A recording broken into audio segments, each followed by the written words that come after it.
किसी के मन की बातें पढ़ने के लिए आपको 3 तरीके पता होने चाहिए। यह तरीके सीखना बहुत महत्वपूर्ण है। इन तरीकों को सीखकर आप आसानी से समझ सकते हैं कि कोई कैसा सोच रहा है। तो आइए मैं आपको गौतम बुद्ध की एक कहानी सुनाता हूँ जो आपको दूसरों के मन को पढ़ने के तरीके सिखाएगी। बहुत समय पहले की बात है। एक छोटे से गांव में 2 भाई थे। बड़े भाई अंधा था, इसलिए वह हमेशा घर पर ही रहता था और छोटे भाई खेती कर था। हालांकि खेतों में बहुत सारे जानवर थे और उनके कारण पूरी फसल बर्बाद हो रही थी। इससे छोटे भाई को बहुत परेशानी हो रही थी। फिर एक दिन उसे ख्याल आया कि वह अपने अंधे बड़े भाई की मदद क्यों नहीं लेता ताकि वह खेतों से जानवरों को भगा सके, क्योंकि उसका बड़ा भाई अंधा था। वह खेत में बैठकर जानवरों की आवाज सुनते ही उन्हें डरा सकता था। इस तरीके से हमारी फसल बच सकती थी। इस सब कुछ सोचने के बाद उसने अपने खेत में एक छोटा सा झोपड़ा बनाया और अपने अंधे भाई को उसमें रखा। उसने उससे कहा, भाई, अगर तुम किसी जानवर की आवाज सुनो तो जोर से चिल्लाओ और जानवर यहां से भाग जाएंगे। इससे हमारी फसलें बच जाएगी। बड़ा भाई अपने छोटे भाई के विचार से सहमत हो गया और खेत में बैठने लगा। जब कभी उसे किसी जानवर की आवाज सुनाई पड़ती, वह तुरंत जोर से चिल्लाने लगता और जानवरों को डराकर भगा देता। वे कई दिनों तक यह अभ्यास जारी रखते हैं। एक दिन एक हिरण उनके खेत में दौड़ रहा था और खेत में तोड़कर भाग गया। हालांकि एक राजा भी वहां था जो हिरण का पीछा कर रहा था। राजा का ध्यान अंधे भाई पर गया और उनसे पूछा, क्या तुमने यहाँ एक हिरण देखा है? जवाब में अंधे भाई ने कहा, मैं अंधा हूं, मैं कैसे हिरण देख सकता हूं? पर मैं तुम्हें इतना बता सकता हूं कि मेरी खेत से जो जानवर भाग गया है वह आपकी पीछा करने लायक नहीं है। आप अपना समय बर्बाद कर रहे हैं। उस अंधे के शब्दों से राजा चौंक गया। उसे आश्चर्य हुआ कि अंधा यह कैसे कह सकता है कि जो हिरण मैं ढूंढ रहा हूं वह पीछा करने लायक नहीं है। तब राजा ने अंधे से कहा, क्या तुम मुझसे झूठ नहीं बोल रहे? एक और तुम कहते हो कि तुम अंधे हो और दूसरी ओर तुम यह दावा करते हो कि वह जानवर जो यहां से भाग गया है मेरे पीछे पड़ने के लायक नहीं है। फिर अंधा भाई ने कहा, ओ राजा, वह प्राणी जिसे तुम हिरण समझ रहे हो वह वास्तव में हिरण नहीं है। वह एक मादा हिरण है और मेरे ज्ञान के अनुसार वह गर्भवती है। मैंने कभी सुना नहीं है कि कोई राजा एक गर्भवती मादा हिरण की शिकार करता है।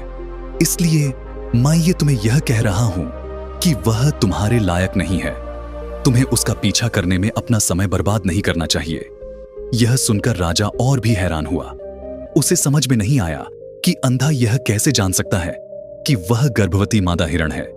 उसने सोचा कि कैसे एक अंधा यह जान सकता है मैं जिस हिरण की शिकार कर रहा हूं वह क्या गर्भवती है या नहीं। इस अद्भुत अंधे का इतना आत्मविश्वास के साथ कैसे कह सकता है? इसलिए मुझे इसे जज करना होगा। इसलिए राजा ने सत्य जानने का निश्चय किया और अपने कमांडर से कहा, कमांडर, मुझे चाहिए कि वह प्राणी जिंदा रहे, क्योंकि मुझे जज करना है कि यह वाकई एक गर्भवती मादा हिरण है। यह अंधा आदमी इतनी आत्मविश्वास के साथ कह रहा है और मुझे यह सुनिश्चित करना है। जाओ और जज करो, क्या वह एक गर्भवती मादा हिरण है? राजा के आदेश पर कमांडरों ने हिरण को पकड़ने के लिए चले गए। कुछ समय बाद जब वह लौटे तो राजा से कहा, राजा, यह अंधा आदमी पूरी तरह से सही कह रहा है। वह वाकई एक गर्भवती मादा हिरण है। यह सुनकर राजा हैरान हो गया। उसे समझ में नहीं आया कि यह अंधा आदमी कैसे जान सकता है कि वह गर्भवती मादा हिरण है। राजा के मन में कई सवाल उठे। आखिरकार राजा ने इस पर पूरी तरह से समझौता करने का निश्चय किया और अंधे से कहा, सुनो, मुझे यह नहीं पता कि तुम सचमुच अंधे हो या नहीं, लेकिन मैं तुमसे एक सवाल पूछने आया हूं। क्या तुम मेरे सवाल का सही जवाब दोगे?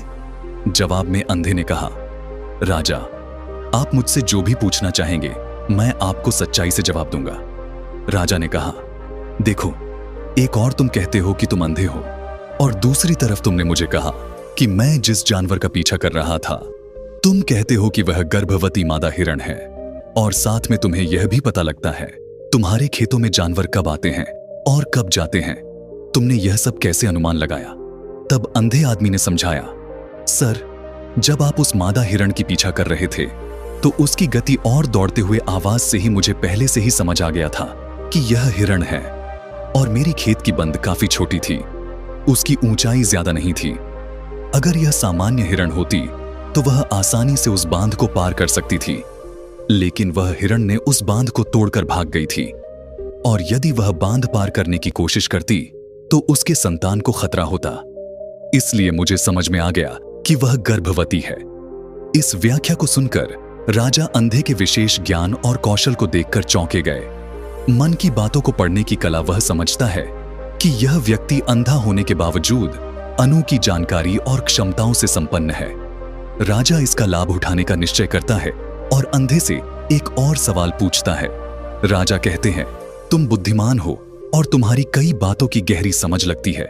आज मैंने तुम्हें यहां बुलाया है ताकि जान सकूं कि मेरी पत्नी मेरे प्रति विश्वासी है या नहीं। अंधा आदमी जवाब देता है, ओ राजा, ऐसा सवाल है। आपका विवाह कई सालों से चल रहा है और अब आप ऐसी बातें जानना चाहते हैं। ऐसे सवाल आपके मन में क्यों उत्पन्न हो रहे हैं? हालांकि राजा कहता है, तुम्हें इस सवाल का जवाब देना होगा। अगर तुम मुझे उत्तर नहीं दोगे तो मैं तुम्हें मृत्युदंड से सजा। दुनगा राजा की धमकी सुनकर अंधा कहता है, बहुत अच्छा, मैं तुम्हें तुम्हारे सवाल का जवाब दूंगा। ओ राजा, अगर तुम इस सवाल का जवाब चाहते हो तो तुम्हें मेरी एक सेवा करनी होगी। राजा पूछता है, मुझे बताओ, मुझे क्या करना होगा? व्यक्ति जवाब देता है, उसके लिए तुम्हें अपनी पत्नी को मेरे साथ एक कमरे में अकेले छोड़ देना होगा। यह सुनते ही पहले तो गुस्सा होता है, लेकिन कुछ समय सोचने के बाद वह उस व्यक्ति की बात मानता है और अपनी पत्नी को उसके साथ एक कमरे में भेजने का आदेश देता है। कमांडर उस पर क्रियान्वयन करता है और अंधे आदमी और रानी को एक कमरे में अकेले छोड़ देता है। उस समय अंधा अपनी बात कहते हैं, मुझे तुम्हें छूना है। यह सुनते ही रानी बहुत गुस्से में आ जाती है और अंधे को पीटने लगती है, कभी हाथों से तो कभी पैरों से और कभी पूरी ताकत से। वह उसे बेहद बेरहमी से पीटती है। बाद में किसी तरह अंधा अपनी जान बचा लेता है और राजा के पास जाता है। उसने राजा से कहा, ओ राजा, आपकी पत्नी विश्वासी नहीं है। यह सुनते ही राजा बहुत गुस्से से भरकर अपनी तलवार निकालता है और सीधे अपनी पत्नी के पास जाता है। उसने उससे गुस्से में कहा, रानी, आज मैं तुमसे एक सवाल पूछूंगा और तुम्हें सच्चाई से जवाब देना होगा। अगर तुमने झूठ बोला तो मैं तुम्हारा सर तुरंत अलग कर दूंगा। उसने पूछा, मुझसे कहो, क्या तुम विश्वासी हो या नहीं? इस पर रानी ने कहा, ओ राजा, तुम मुझे मार दो, लेकिन मैं विश्वासी नहीं हूं। राजा बहुत खुश हुआ क्योंकि वह सब कुछ जो अंधे ने कहा था वह पूरी तरह से सच था। इस सुनते ही राजा तत्काल अंधे के पास जाता है और पूछता है, तुमने कैसे जान लिया कि मेरी पत्नी विश्वासी नहीं है? अंधा उत्तर देता है, ओ राजा, यह काफी सरल है। मैंने आपकी पत्नी से कहा कि मैं उसे छूना चाहता हूं और वह इतनी रोष में आ गई कि मुझे मारने लगी। वफादार औरत कैसे अन्य पुरुष को छू सकती है? जब मैंने उससे कहा कि मैं उसे छूना चाहता हूं, वह मुझे इनकार कर सकती थी, लेकिन उसने मुझे मारना शुरू कर दिया और उस प्रक्रिया में उसने मेरे पूरे शरीर को छुआ। अब तुम मुझसे बताओ, इस प्रकार की औरत विश्वासी कैसे हो सकती है? राजा कहता है, तुम बहुत बुद्धिमान हो। ठीक है, तो चलो आगे बढ़ते हैं। उसके बाद वह जोर से कहता है, एक और सवाल का सही जवाब दो और मैं तुम्हें यहां से जाने। दुनगा राजा फिर पूछता है, मुझे बताओ, क्या मैं सचमुच मेरे पिता का बेटा हूं या किसी और का? इस पर अंधा आदमी उत्तर देता है, ओ राजा, इससे तुम्हारा क्या लेना देना है? चाहे आपके माता पिता कौन हो, आप इस राज्य के राजा हो तो इस सवाल को छोड़ दो। लेकिन राजा जिद करता है, नहीं नहीं, मुझे इस सवाल का सटीक जवाब चाहिए, वरना यह सवाल मुझे हमेशा परेशान करेगा। इसीलिए मैं सच्चाई जानना चाहता हूं। अगर तुम सही जवाब दोगे तो मैं तुम्हें यहां से जाने। दुनगा अंधा आदमी उत्तर देता है, ओ राजा, मेरे लिए इस सवाल का उत्तर देने के लिए तुम्हें अपनी मां के पास जाने की कोई आवश्यकता नहीं है। मैं अभी बता सकता हूं कि तुम किसके बच्चे हो, लेकिन उससे पहले मैं चाहता हूं कि तुम मुझसे वादा करो कि तुम मुझसे गुस्सा नहीं करोगे। राजा कहता है, हां, मैं वादा करता हूं कि मैं गुस्सा नहीं करूंगा। फिर आदमी जवाब देता है, तुम सचमुच अपने पिता के बच्चे हो, लेकिन तुम एक कंजूस व्यापारी की छाया में भी हो। यह सुनते ही राजा बहुत खुश हो जाता है और तत्काल अपनी मां के पास जाता है। उससे कहता है, माँ, कृपया मुझे सच बताओ, क्या मैं सचमुच अपने पिता का बच्चा हूं या किसी अन्य का? अगर तुम मुझे सच नहीं बताओगी तो मैं यहां ही अपनी जान दे दूंगा। मुझे सच बताओ क्या है। राजा की मां कहती है, पुत्र, तुम सचमुच अपने पिता के बच्चे हो, लेकिन तुम एक कंजूस व्यापारी की छाया मैं भी हो। जब मैं नहाकर अपनी आवश्यकता अनुसार देख रही थी तो मैंने तुम्हारी ऊपर कंजूस व्यापारी की छाया देखी। यह सुनते ही राजा बहुत खुश हो जाता है और तत्काल ही अंधे के पास लौटता उससे पूछता है, तुमने कैसे जान लिया कि मेरी ऊपर कंजूस व्यापारी की छाया थी? अंधा जवाब देता है, ओ राजा, आपने हमसे कई सवाल पूछे हैं और मैंने सभी के सही उत्तर दिए हैं। अगर आप कोई अन्य राजा होते तो मैंने अब तक कई पुरस्कार प्राप्त कर लिए होते, लेकिन आपने मुझे कुछ नहीं दिया। मैंने अब तक एक भी पैसा नहीं लिया है, इसी से मैंने अनुमान लगाया कि आप बहुत कंजूस है। यह सुनकर राजा हंसते हुए कहता है, जो भी तुम मांगो मैं जरूर दूंगा, लेकिन मुझे बताओ तुम कैसे जान लेते हो क्या सही है और क्या गलत, और तुम इतने सटीक और निष्कलंक उत्तर कैसे दे सकते हो? अंधा आदमी कहता है, ओ राजा, मैं प्राकृतिक रूप से अंधा हूं। अगर मेरी आंखें होती तो मैं किसी के विचारों को आसानी से समझ सकता। मन की अपनी भाषा होती है और इस भाषा को किसी के शरीर की क्रियाओं में देखकर समझा जा सकता है। व्यक्ति की आंखों होठों काम करने के तरीके और उनकी गतिविधियों को देखकर हम समझ सकते हैं कि उसके मन में क्या चल रहा है। इस पर आधारित हम किसी की विचारों को जान सकते हैं, लेकिन मैं अंधा हूं, इसलिए मुझे क्रियाओं के माध्यम से जानना पड़ता है। राजा पूछता है, क्या इसका मतलब है कि मैं भी किसी के विचारों को जान सकता हूं? इस पर अंधा आदमी कहता है, बिल्कुल, आप भी किसी के विचारों को समझ सकते हैं, लेकिन उसके लिए आपको पहले अपनी आत्मा पर काम करना पड़ेगा, और वह काम है अपनी मानसिकता को शांत करना, अपनी मानसिकता को वर्तमान में लाना। इसके लिए आज मैं आपको 3 तरीके बताऊंगा, और यह 3 तरीके बहुत ही सरल और आसान है। नंबर 1, आंखों पर ध्यान देना। राजा, पहला तरीका है आंखों पर ध्यान देना। किसी से बात करते समय सबसे महत्वपूर्ण यह है कि हम उसकी आंखों में देखें, क्योंकि आंखें बोलती नहीं, लेकिन वह बहुत कुछ कहती है। अगर हम उस व्यक्ति की आंखों के संकेत को समझना सीख जाते हैं तो हम जान सकते हैं कि उनके मन में क्या चल रहा है, वह क्या सोच रहे हैं और वह क्या करने वाले हैं। मेरी अपनी आंखें नहीं हैं, लेकिन मैंने यह कौशल प्रिय गौतम बुद्ध से कई साल पहले सीखा था। वह मेरे शिक्षक और मार्गदर्शक थे। उस समय मेरी आंखें थीं और मैं सिर्फ उनकी आंखें के माध्यम से लोगों के विचारों को समझ सकता था।